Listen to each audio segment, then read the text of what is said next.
জাপানে বসে বলেছেন একমাত্র বিএনপি ডিসেম্বর নির্বাচন চায়।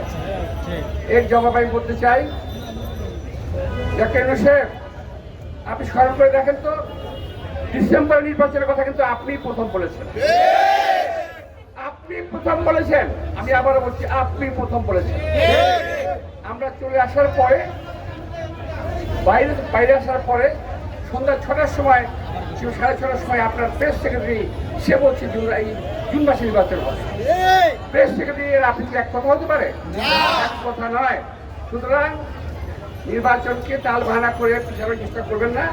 আমরা খুব ভালো জানি ডিসেম্বর নির্বাচন না হলে এই বাংলাদেশের কখন নির্বাচন হবে না।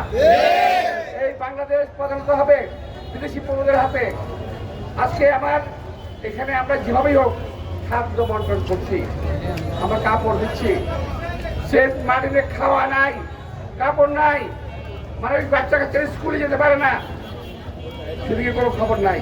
সে মাটিতে কি এমন হয়ে গেল বাংলাদেশের লোকরা যেতে পারবে না, কি এমন ঘটনা করছে আমরা জানতে চাই। সাদিকে কি ঘটনা করছে আমরা জানতে চাই। আমি কথাগুলো বারবার বলছি। আবার অনেকেই বলছেন নিউ মরিং টার্মিনাল।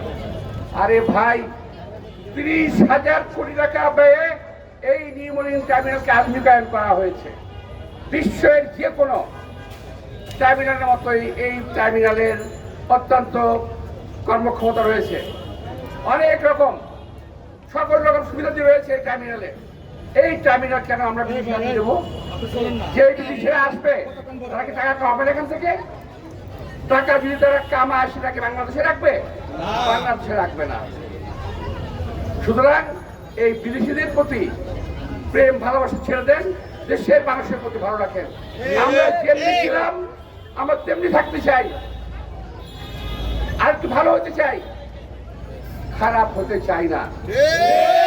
আমাদের কর্ডের দরকার নাই, নিউ মরিং টার্মিনাল কাউকে দরকার নাই। আমরাই চালাবো আমার দেশে, আমরা দেশের লোক তৈরি করবো।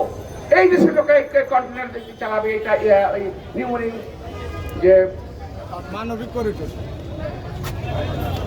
এই নিউ মরিং আমার দেশের লোকের চালাবে। বাইরের লোকের কেন দরকার? কি দরকার? ইম্পোর্ট করে লোক নিয়ে আসবেন টাকা দেওয়ার জন্য, টাকা খাওয়ানোর জন্য। আমি আরো কিছু খারাপ কিছু বলতে চাই না। আজকে আমি শেষ করতে চাই। আপনাদের সবাইকে আন্তরিক ধন্যবাদ জানাচ্ছি যারা কষ্ট করে উপস্থিত হয়েছেন।